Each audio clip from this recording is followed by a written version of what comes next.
Bueno, pues sin solución de continuidad. La segunda de las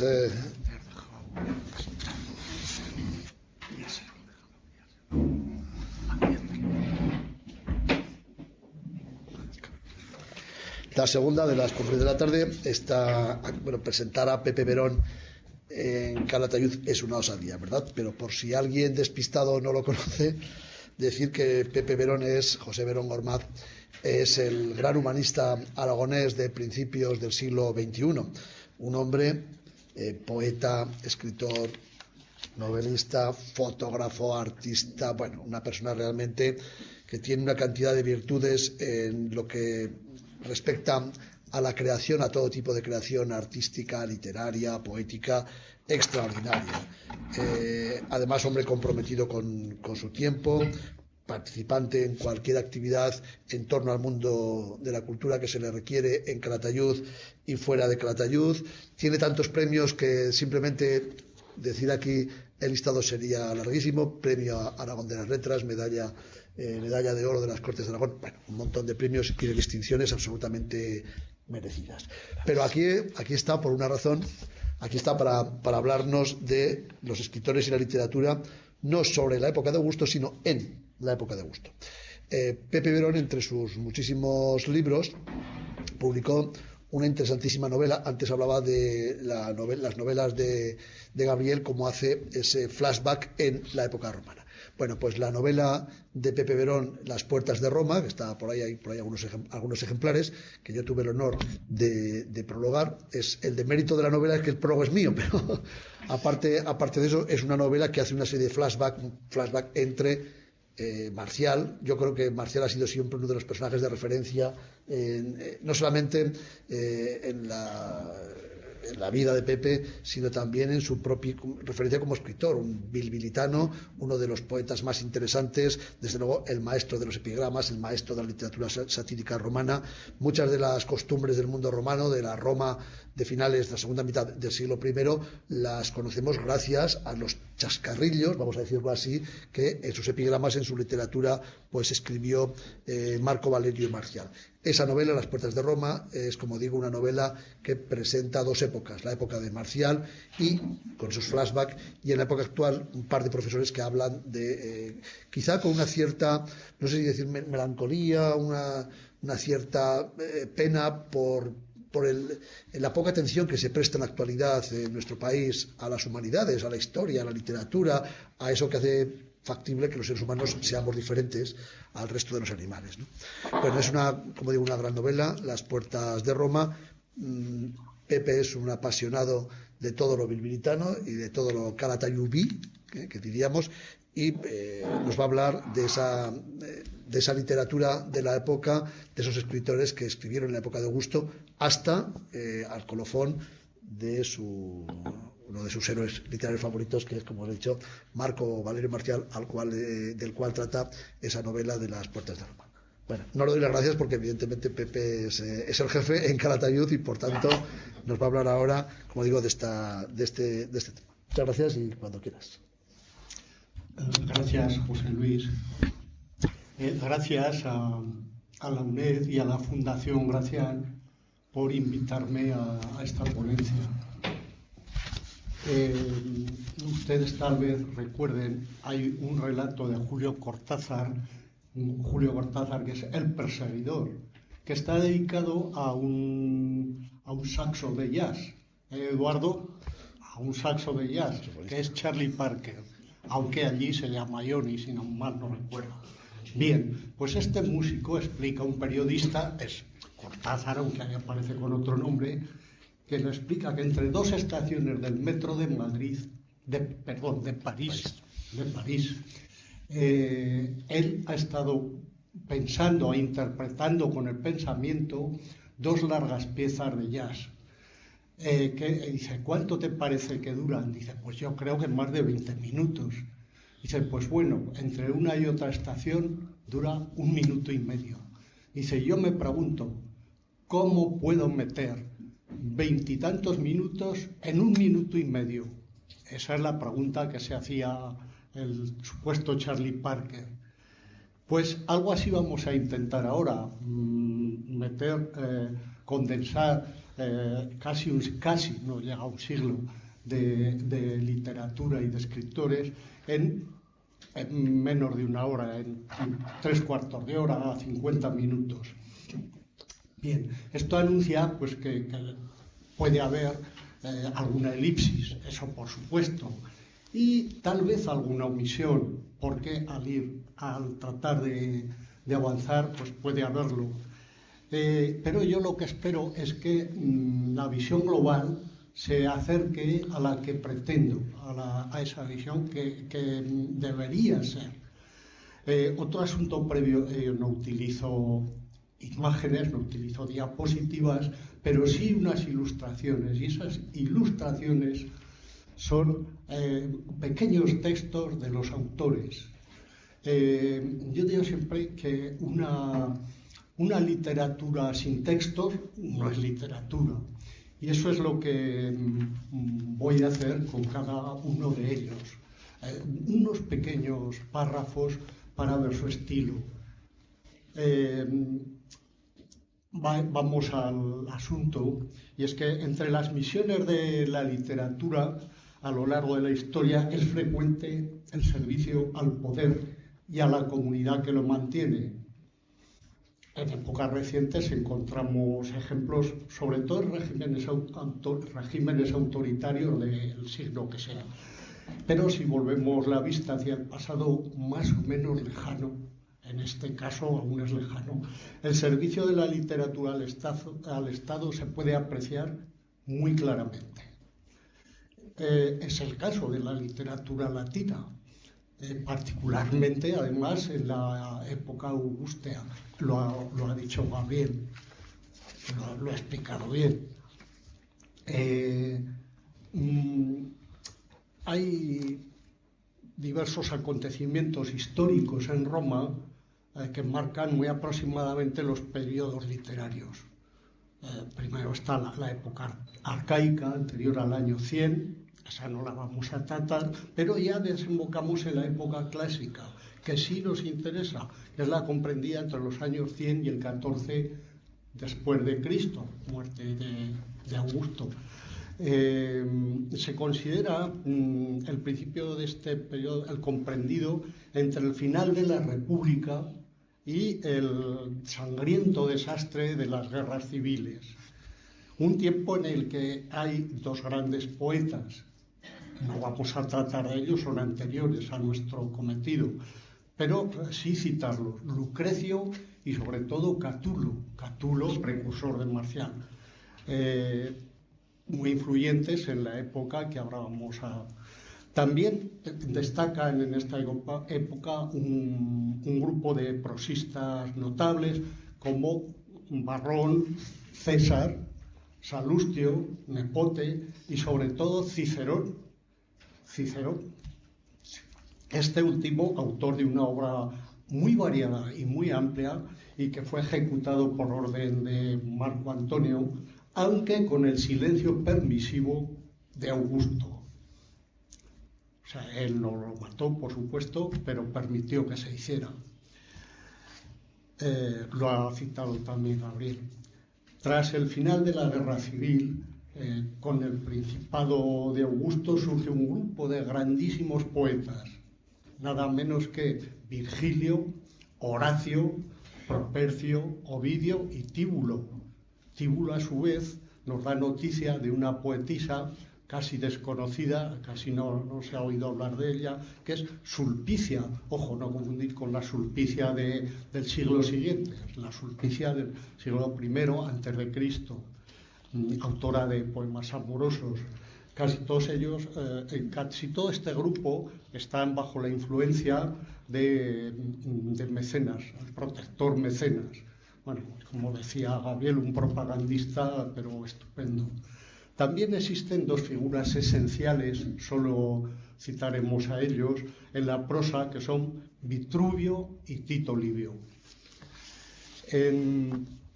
Pasado este tiempo de esplendor, tan influenciado por la literatura griega, eso es evidente, sobre todo por Homero y Calímaco, que también por la mitología en general.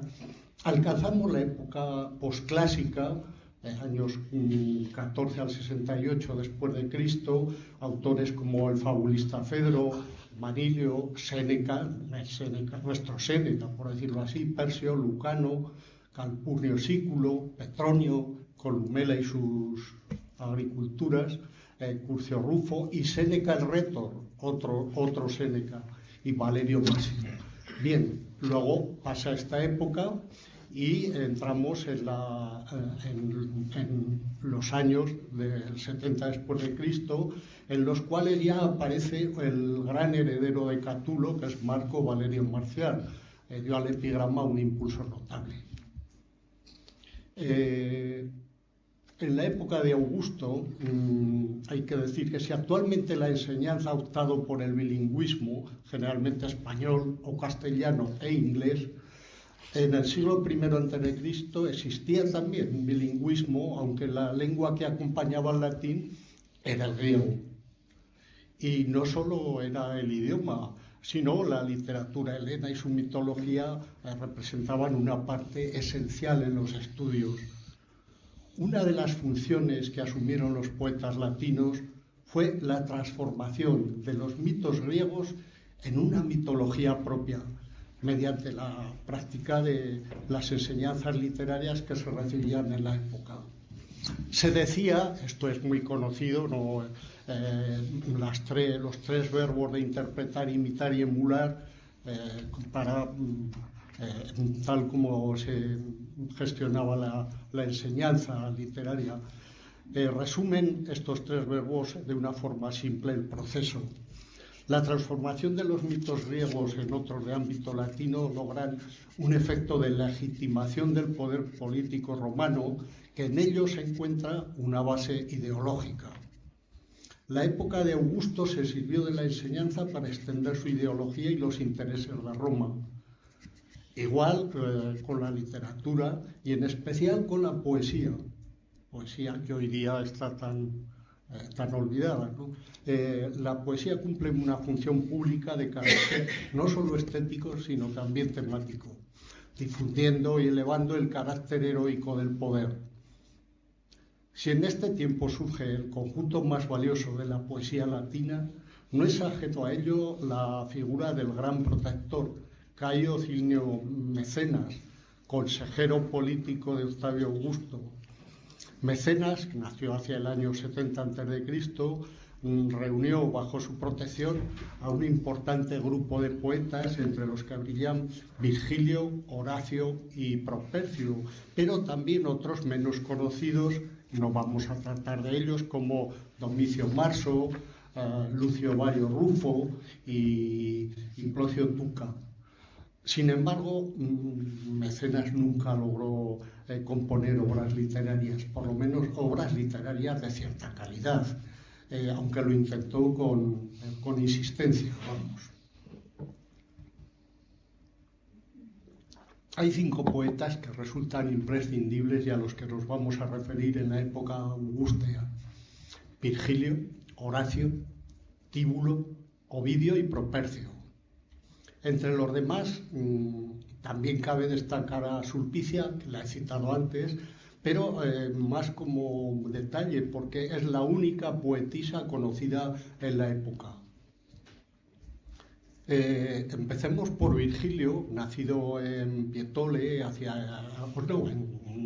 sino en el año 70 a.C. Él vivió hasta el año 19 de este mismo antes de Cristo. Publio Virgilio Marón, conocido como Virgilio, es el poeta latino con mayor prestigio. Sus obras, dotadas de un estilo que se acerca a la perfección, constituyen uno de los pilares fundamentales para la nueva mitología romana, que se construye precisamente en la época augustea. Fue hijo de una familia campesina y pudo formarse Virgilio en las diversas materias intelectuales gracias, ya se ha dicho, a la protección de Mecenas. Estudió con Sirón en Nápoles, un epicúreo, hasta el estallido de la guerra civil, cuando el asesinato de César.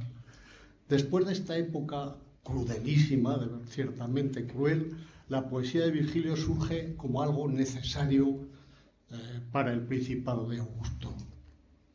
En los alrededores del año 40 a.C., Virgilio compuso las Bucólicas. Es un conjunto formado por 10 églogas que exaltan la vida pastoril con referencias aisladas a personajes de la época y una influencia directa de Teócrito. Seguidamente, por sugerencia de Mecenas, ahí aparece el propagandista, escribió las Geórgicas, un largo poema con ciertos aires didácticos que expone las bondades de la vida campesina tal como se desarrollaba en la Roma de aquel tiempo. La obra más importante de Virgilio y quizá la más conocida es la Eneida, constituida por 12 libros. Empezó a componerla hacia el año 29 a.C., pero tras 11 años de trabajo dejó la obra completa y revisada. Cuenta en ella los avatares del héroe troyano Eneas, desde su partida de Troya con su padre Anquises sobre los hombros, en una imagen muy conocida, hasta sus hazañas en Italia, vamos a decir, en Italia. Con ello consigue Virgilio un vínculo entre la tradición griega y la épica romana. En una parte del desarrollo de la Eneida, no podemos entrar en más detalles que sería muy largo, el hijo de Eneas, Ascanio, funda una ciudad que después se convertirá en Roma, Alba Longa. El espíritu homérico se halla presente en este admirable poema épico. Se aproxima bastante a la perfección literaria, siempre refiriéndonos a la época. Se cuenta que Virgilio, tras un largo viaje por Asia Menor, por Grecia, regresó gravemente enfermo a Italia y pidió a Octavio Augusto que destruyera la Eneida en su totalidad. El emperador, con buen criterio, pues no accedió a esta petición. Virgilio, un poeta de gran calidad estilística, es un ejemplo de hombre de su época. A lo largo de su obra se aprecia una evolución espiritual que va sintetizando el ideario romano. Además de sus 3 grandes obras, ya hemos hablado, Bucólicas, Geórgicas y Eneida, hay un conjunto de poemas anteriores, reunido bajo el Appendix Vergiliana, que se editó en 1573, pero que los estudiosos dicen que no parece de Virgilio, que se le atribuye a él, pero que no es. Recordemos, eso es una anécdota, es anecdótico, que Dante Alighieri, en la Divina Comedia, se hace acompañar por Virgilio en su recorrido por el purgatorio y por el infierno, es el guía del viaje. Y quería terminar con un fragmento, he dicho a mis ilustraciones, serían unos fragmentos de la obra literaria de cada autor. En este caso es de la Eneida, parece que es del libro segundo, o sea, del canto segundo o del libro segundo, como quiera. Se titula Solo, y que a mí me parece escalofriante. Fue entonces cuando por primera vez me dominó el terror. Los músculos no me obedecían. Me asaltaba la imagen de mi querido padre al ver al rey de igual edad que él, exhalando la vida por una herida cruel.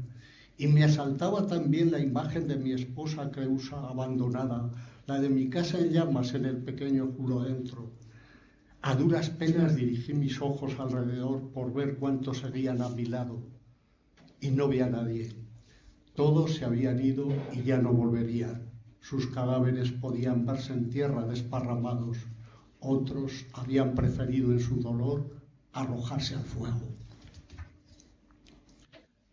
El segundo de los poetas, Horacio, nacido en Venusia en el año 65 y fallecido en el año 8º a.C., Era hijo de un liberto, pero recibió una educación amplia y profusa. Su padre no reparó en esfuerzos, en sacrificios y en gastos. Hizo todo lo que pudo por él. Quinto Horacio Flaco asistió a la academia en Atenas y allí conoció el pensamiento epicúreo. Formó parte, esto es curioso, del ejército de Bruto cuando César, después del asesinato de César, y combatió contra Marco Antonio y contra Octavio. Tras la derrota del ejército republicano en Filipos, hace que era el año 42 antes de Cristo, claro, salvó la vida al escapar del desastre. Regresó a Roma cuando Octavio Augusto decretó la amnistía. Este regreso le reveló la muerte de su padre y la pérdida de todas sus propiedades confiscadas por el Estado. Eso era frecuente en Roma. Hubo entonces de trabajar como escribano, pero no olvidó su actividad literaria, siguió con su actividad poética sobre todo, siguió con ella. Esa calidad literaria y el paso del tiempo y la paciencia lo llevaron hasta los círculos poéticos más importantes de Roma. La amistad con Virgilio lo condujo a un lugar privilegiado, hasta que Mecenas se convirtió en su protector y más tarde en su amigo íntimo. Incluso recibió el obsequio por parte de Mecenas de una finca en Tíber, un lugar pues muy adecuado para escribir, para componer obras poéticas. Horacio en sus poemas muestra una tendencia reflexiva, creo que lo hemos leído todos, a veces, sobre todo en su primera época, dotada de una fina ironía y siempre con una perfección formal pues absoluta. El poeta suele ser presente en sus obras por medio de las circunstancias que lo rodean. Hubo un estudioso en la materia, yo realmente creo que lo leí esto en una antología de la poesía latina, que decía que Horacio es equilibrio en movimiento. En su primera época compuso las sátiras de carácter crítico y en cierto modo moralizante. También los herpodos, poemas líricos de influencia helenística, escritos en perfectos hexámetros en los que no faltan algunos destellos sociales. Bueno, yo reconozco mi preferencia por los herpodos. Pero el segundo de ellos, el Beatus Ile, traducido por Fray Luis de León, entre otros, es algo admirable. También hay otra estupenda traducción que me gusta muchísimo, que es de Enrique Badosa, el persona que ha estado en la UNED dando alguna charla en tiempos. La segunda época de Horacio compone las odas, que eran 104 en total, distribuidas en 4 libros. En ella hay poemas laudatorios, eso era inevitable, filosóficos y sobre el amor, la amistad y la naturaleza. Fue célebre su Carpe Diem, la alabanza del momento presente. Luego, entre las epístolas, pues ya tiene un carácter más bien filosófico. La epístola de los Pisones o arte poética es quizá la más conocida. Y hay que decir que la obra de Horacio influyó en el siglo de oro español y en el Renacimiento, pero también en otros países. Garcilaso de la Vega, Fray Luis de León, Pierre Ronsard o John Milton son algunos ejemplos de esta influencia. 2 brevísimos ejemplos, porque de tiempo no vamos muy bien. Carpe Diem es un fragmento, un pequeño fragmento. Mientras hablamos, huye el tiempo envidioso. Vive el día de hoy, captúralo, no te fíes del incierto mañana. Y otro, en la versión de Fray Luis de León del segundo Epodo, otro pequeño fragmento es el principio. Dichoso el que de pleitos alejado, cual los del tiempo antiguo, labra sus heredades no obligado, al logrero enemigo. Ni el arma en los reales le despierta, ni tiembla en la mar brava. Huye la plaza y la soberbia puerta de la ambición esclava. Yo les recomiendo que lean el Beatus Ile en cualquiera de las versiones. La de Fray Luis de León está muy bien. Vamos a otro poeta menos conocido, pero interesantísimo, que es Tíbulo. Tíbulo, nacido, no se sabe exactamente, puede ser alrededor del año 50 a.C., en Gaví, y falleció, eso sí se conoce, es el 19 a.C. Su biografía es difusa, es breve, y ya hemos visto que ni siquiera el año del nacimiento se conoce en precisión. Procedía Tíbulo de una familia rica que sufrió la confiscación parcial o total de sus bienes ante un triunvirato, aunque luego combatió en las guerras civiles con Mesala, con quien tuvo gran amistad en el bando de Augusto. Y a pesar de eso, en su poesía refleja una clara aversión hacia las guerras y hacia la violencia, y una predilección a los ambientes bucólicos y a la vida tranquila. Estuvo cerca de los poetas protegidos por Mecenas. Si no formó parte del grupo, sí estuvo con ellos, con Virgilio, Horacio, Propercio. En sus poemas refleja el poder del verso frente al dinero, incluso para lograr el amor. Tíbulo es ejemplar en la transparencia y en la claridad de sus poemas, lejos de la erudición mitológica y de las sombras extrañas que a veces oscurecen la poesía. Se le atribuyen 3 libros, 2 de ellos de elegías, se da a llamar Corpus Tibulianum, y el primero dedicado a Delia, es una mujer de origen plebeyo, pero el nombre es supuesto, no es un nombre que... Lo cierto es que por ella sintió, o por lo menos es lo que parece, una gran pasión. También dedicó otro, el nombre supuesto, a una némesis por la que también sintió una gran pasión. El tercer libro, ya más dudoso, reúne poemas de autores cercanos al círculo de Mesala, entre ellos a Sulpicia, la autora de 6 bellos poemas, y completa con algunos poemas que se han atribuido a Tíbulo, al propio Tíbulo, pero que es muy dudoso que sean de él. Veamos un muy breve poema, El rumor, del tercer libro. El rumor. Un rumor afirma insistente que peca nuestra amada. Ahora yo quisiera tener oídos sordos.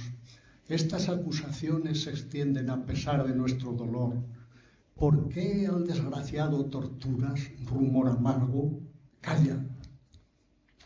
Es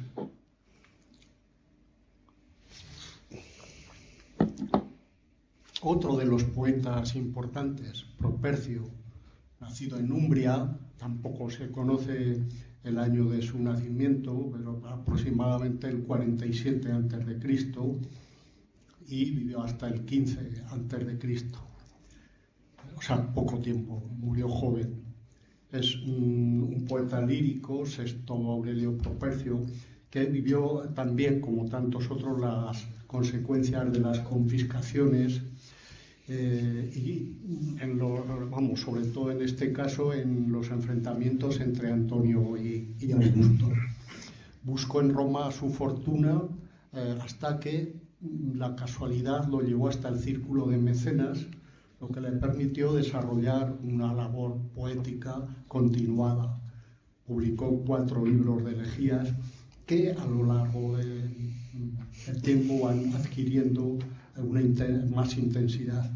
Al principio de su primera época refleja sus versos un espíritu rebelde, pero luego la influencia de Mecenas le obliga a la aceptación del poder, ocupándose casi exclusivamente la composición de las elegías. Casi todas las dedica a Cintia, posiblemente una liberta. El último de los libros reúne poemas sobre temas relacionados con la línea patriótica de Augusto, esto es frecuente con la influencia de Mecenas, así como algunas leyendas de trasfondo religioso. Tiene un estilo preciosista y erudito y une en sus elegías los elementos metafóricos y la realidad, lo cual le da cierto aire de novedad, algo menos visto. Los poemas dedicados a Cintia son intensos y muy brillantes estilísticamente. La elegía dedicada a la muerte de la amada lo lleva hasta ciertas reflexiones que son importantes. El poema es precioso. Sus reflexiones son que el amor acaba, la belleza desaparece, pero la poesía permanece en el tiempo. Hay en él una influencia bastante intensa de Calímaco, del poeta griego, y hay un poema también de Ezra Pound, un gran poeta del siglo XX, en una elección que hubo por votaciones, lo eligieron como el mejor poeta del siglo XX, y bueno, esas votaciones me parecen que son una barbaridad, pero en fin.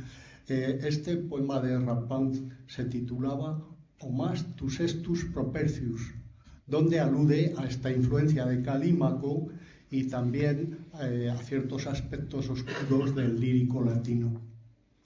Veamos un breve poema que deja ver sus íntimos reparos a la violencia del poder, de los conflictos bélicos, algo que esto es de su primer libro de elegías. Luego fue cambiando, luego cambió. Y también es un poema muy intenso. Tú que te apresuras a escapar de un peligro semejante, soldado herido, retirándote de las fortificaciones etruscas, ¿por qué vuelves tus ojos enrojecidos a mi gemido?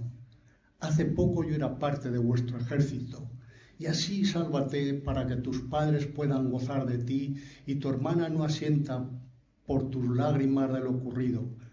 Que Galo, habiendo escapado a través de las espadas de César, no pudo esquivar unas manos desconocidas y unos huesos cualquiera que dispersos se encontrará entre los montes de Etruria, que sepa que son los míos. El próximo poeta fue conflictivo, es Ovidio, nacido en Sulmona en el año 43 a.C.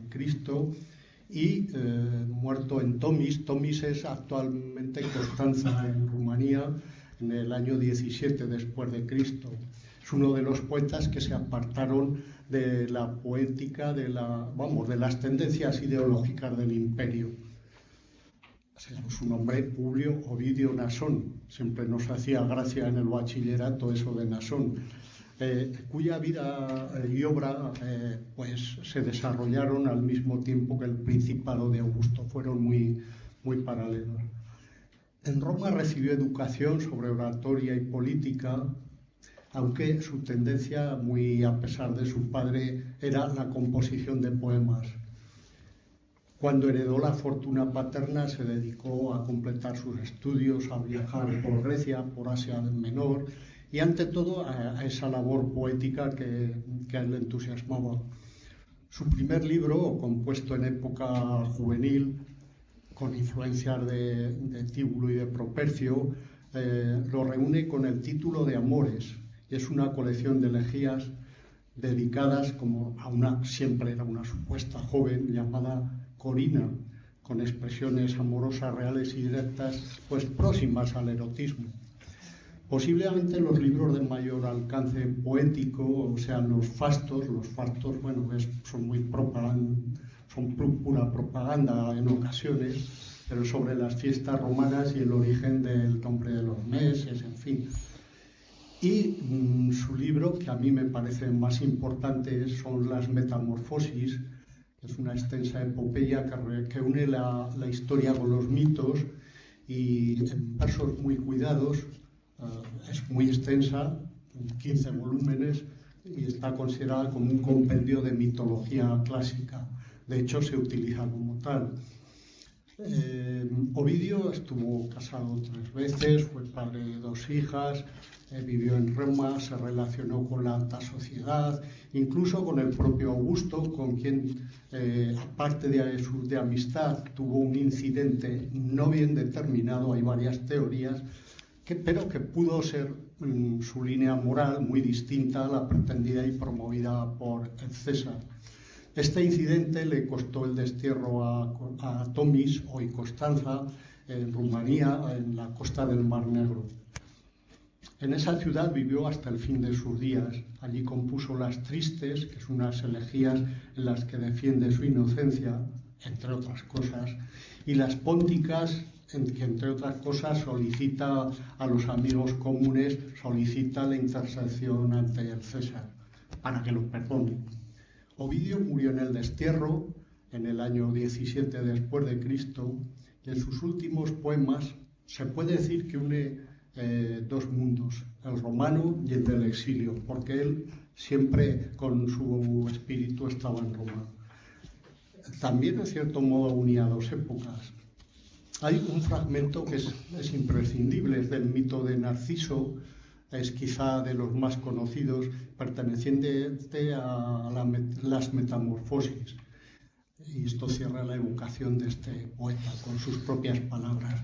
Es un poema muy largo y este es un breve fragmento, pero yo creo que da idea de lo que era Narciso. Se desea a sí mismo sin saberlo y aprecia a aquel por quien es apreciado. Mientras solicita, es solicitado, y al mismo tiempo que enciende, arde. ¿Cuántas veces dio besos en vano a la engañosa fuente? ¿Cuántas veces sumergió sus brazos intentando asir aquel cuello contemplado en la mitad del agua? Y no logró cogerse a ellos. ¿Qué es lo que ve? Lo ignora. Pero lo que ve le abrasa, y la misma ilusión que a sus ojos engaña los estimula. Crédulo, ¿por qué intentas en vano capturar fugaces apariencias? Lo que buscas no existe en parte alguna. Lo que amas, márchate y lo perderás. Esa sombra que miras es el reflejo de tu imagen. Y bien, citemos a continuación la poetisa Sulpicia, más con un punto de vista quizá más anecdótico, que no está a la altura de los que hemos citado, pero es interesante. La obra es muy escasa, la que se conserva. Luego existió, he dicho, otra Sulpicia, pero 100 años después. Sulpicia aparece en el Corpus Tibulianum, en el 3er libro del poeta Tíbulo, y allí se recogen un conjunto de elegías al que llama Ciclo de Sulpicia, dedicado por ella a su amado Cerinto o Cerintus. Seguramente también es un nombre supuesto, como solía ser. En este mismo libro de Tíbulo hay poemas dedicados a Sulpicia por otros poetas. Los datos que poseemos de ella son escasos. Sí que sabemos que sus padres eran Servio Sulpicio Rufo y Valeria, que fue sobrina del poderoso Mesala y protegida por él. Se relacionó ella con los grandes poetas de su tiempo y sus poemas son escasos, pero rebosan atrevimiento, soltura en ocasiones, como se aprecia en este fragmento de una de sus elegías. Venus cumplió sus promesas. Que cuente mis alegrías a quien no las han tenido propias. Nada quise confiar a tablillas selladas para que nadie pueda leerlas antes que mi amor, aunque me agrade ir contra la norma y me enoje fingir por los rumores. Fuimos dignos el uno de la otra, que digan esto solamente. Y terminamos la poética de esta época augustea. Y en la prosa yo creo que la poesía cumplió una función estética y social muy cercana al poder, muy admirada por los ciudadanos, Y en cambio la prosa pues tiene una línea intelectual muy diferente a la actividad creativa, pero no desdeñable de ninguna manera. Hay dos grandes figuras que llenan este universo: el historiador Tito Livio y el arquitecto Vitruvio. Quizá debiera citarlo delante porque es mayor, de más edad, pero bueno, voy a hacerlo así. Son autores trascendentales que influyeron no solo en su tiempo, sino en las épocas posteriores. Tito Livio, nacido en Padua en el año 64 a.C., falleció en el 17 después de Cristo. No es demasiado lo que se conoce sobre su vida, pero parece ser que sus estudios transcurrieron entre Padua, Roma y Grecia. Procedía de una familia acomodada que propició una educación amplia y muy profunda. El propio Octavio Augusto lo tuvo entre sus amistades personales. Su libro fundamental fue La historia de Roma, que originalmente ocupaba 142 volúmenes, de los que solamente se conservan 35 y algunos fragmentos. La historia está contada de forma muy lineal, pero combina la narrativa con discursos y descripciones. Las propias palabras de los personajes, así como su comportamiento, sirven para revelarnos sus aspectos psíquicos. Bien, también hay una parte de propaganda. Es un hombre que adora a Roma y que todo lo romano es bueno, pero bien, eso es un asunto que es muy común en la época. Los libros de la historia de Roma que se conservan abarcan desde la fundación en el año 753 a.C. hasta el año 9 a.C. Es la muerte de Druso. Hablábamos ayer, ¿verdad, Gabriel?, de este asunto. Tito Livio ordenó su trabajo por años, luego los agrupó por décadas o por lustros. Se cuenta que este historiador decidió dedicarse a esta obra poco después de la batalla de Actium, con la que finalizaron las sangrientas guerras civiles. Lo cierto, por eso yo dudo mucho de ciertas afirmaciones, lo cierto es que el primero de los libros apareció hacia el año 26 a.C. y que tuvo una enorme aceptación por la sociedad romana. Sobre las fuentes hay que destacar pues, a Polibio, pero también se debe citar a Celio Antipatro y posiblemente a Julio César, a Salustio y a Posidonio. Además de esta monumental historia de Roma, Tito Livio fue autor de unos diálogos citados por Séneca que no se conserva ni se tiene información sobre ellos. O sea, son un misterio.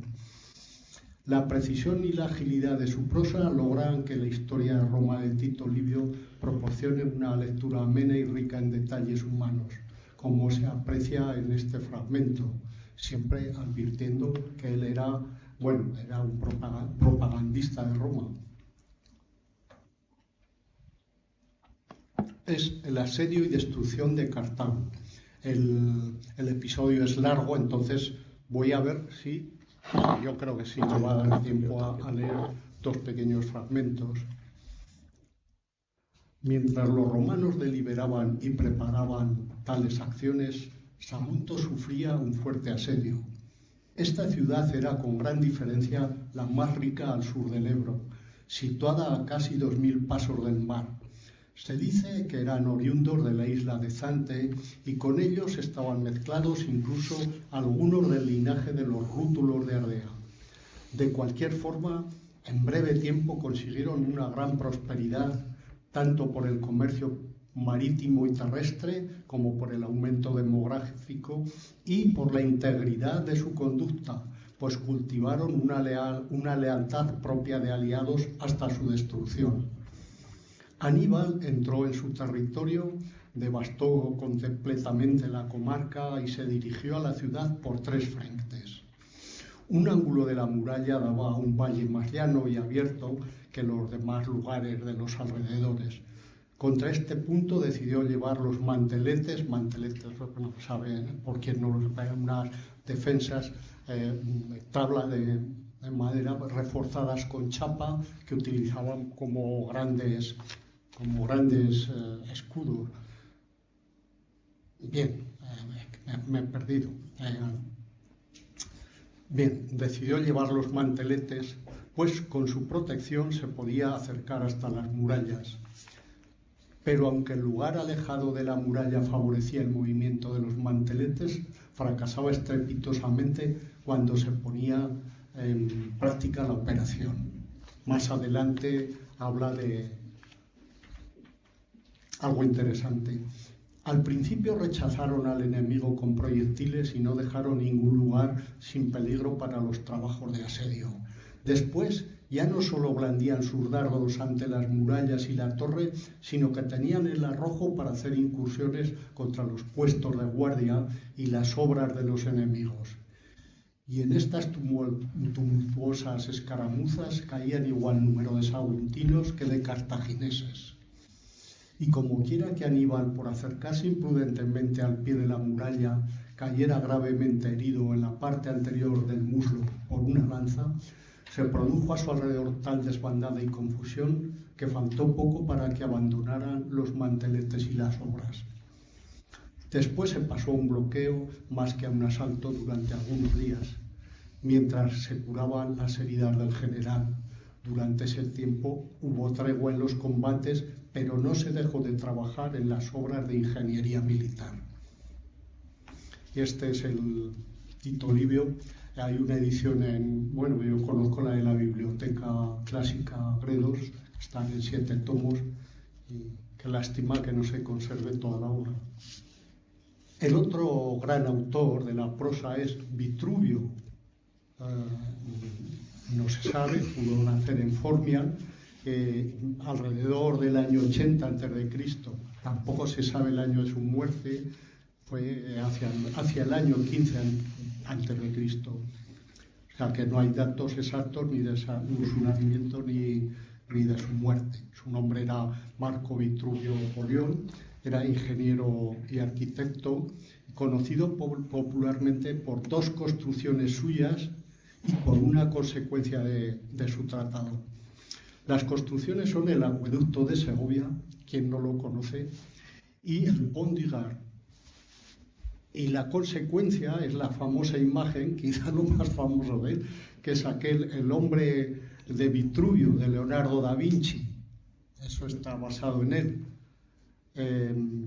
Este tratado es monumental, en latín se titulaba de arquitectura y en castellano se ha traducido como los 10 libros de la arquitectura. Hay una edición, yo es la única que conozco, en Alianza. Vitruvio trató de todo lo relacionado con el ámbito constructivo y con el profundo conocimiento que poseía de esta materia. En estos 10 libros describió las técnicas para construcción de edificios de todas clases, tanto públicos como privados, para la ubicación correcta de las ciudades y para levantar acueductos. Segovia es un ejemplo. También para la ingeniería, para las máquinas, incluso las de guerra, y para la hidráulica. Decía Vitruvio que las construcciones, también esto yo dudo mucho de ello, pero sí que aparece en los prólogos. Las construcciones deben ser firmes, útiles y hermosas. Las escasas obras debidas a él que todavía se mantienen da fe de ello. Lo que sí se mantiene es el tratado, los 10 libros de la arquitectura, que tanto influyó en épocas posteriores y que tanto se admiró durante el Renacimiento. Sobre todo hay 2 personajes muy valiosos, como Miguel Ángel y Leonardo da Vinci. El Tratado de Vitruvio constituye una fuente esencial para el conocimiento de la arquitectura y de la ingeniería romanas, aunque en su obra se percibe una importante base procedente de su conocimiento del mundo griego. El racionalismo pitagórico asoma en muchas fases de esta obra. Ya voy a ir terminando pronto para que nos dé tiempo a descansar un poco. Ante la escasez de datos biográficos de Vitruvio, pues conviene recordar que fue arquitecto militar y civil de los 2 Césares más significativos del primer siglo a.C. y quizá de la historia de Roma. Uno, porque se llamaba así, Julio César, y el otro, Octavio Augusto. A este último dedicó este famoso tratado. Une al aspecto técnico de la obra un estilo claro y no exento de belleza, como en este pequeño párrafo es muy corto, de la forma de las casas según la categoría de las personas. He elegido este párrafo por su claridad, precisamente. Se llaman estancias comunes a las que tienen acceso por derecho propio cualquier persona del pueblo, incluso sin ser invitada, como son los vestíbulos, los atrios, los peristilos y demás estancias cuyo uso y finalidad son semejantes. Por tanto, quien posea un escaso patrimonio no precisa de vestíbulos suntuosos, ni de recibidores, ni de atrios magníficos, puesto que son ellos los que se ven obligados a visitar a otras personas y nadie acude a visitarlos. Los que viven de los productos del campo deben disponer de establos y sus tiendas en los vestíbulos, y en el interior de la vivienda se situarán las bodegas, graneros y despensas, cuya finalidad es guardar los productos más que ofrecer un aspecto elegante. Los prestamistas y arrendadores dispondrán de casas más cómodas, más amplias y protegidas frente a posibles conciliábulos ocultos. Los abogados e intelectuales habitarán casas más espaciosas y elegantes con el fin de celebrar las reuniones cómodamente. Y bien, estos son los 2 prosistas de esta época. Pero, ¿qué queda después de Augusto? ¿Cómo queda la palabra? Pues, tras la época augustea, comenzó lo que se ha de llamar la Edad de Plata de la literatura latina. Si hasta entonces, salvo en el caso de Ovidio, la poesía y la prosa estuvieron al servicio del Estado, en los tiempos posteriores se alejaron de la misión ideológica, aunque siempre contemplando con precaución y en ocasiones, recordemos a Marcial, con adulación al poder. Los conceptos estéticos se libraron de la coraza griega, aunque sin poder evitar totalmente la sombra de su influencia. Recordemos a Séneca, por ejemplo. Las tendencias ampliaron sus posibilidades. Autores, ya los hemos citado antes, como Fedro el Fabulista, Persio, Séneca, excelente filósofo y mediocre imitador de los trágicos griegos, Manilio, Lucano, sobrino de Séneca y con quien compartió su trágico destino tras la conjura de Pisón. Hay otro Séneca el Rétor, Calpurnio Sículo, Petronio, Columela y sus tratados de la agricultura, Turcio Rufo y Valerio Máximo, que son un selecto conjunto de autores, realmente selecto. Más tarde, y ya voy a terminar, llegaron los poetas Estacio y Juvenal, los 2 muy importantes. Más tarde me refiero después del año 70. Y entre ellos se citó el epigramista bilbilitano Marco Valerio Marcial, que causó admiración en el mundo latino por la agudeza de sus versos. Pero estos grandes literatos quedan fuera de nuestro cometido. Pertenecen a otra época, aunque cercana a la literatura augustea. Por decirlo así, ellos son cosa de los Flavios. Muchas gracias.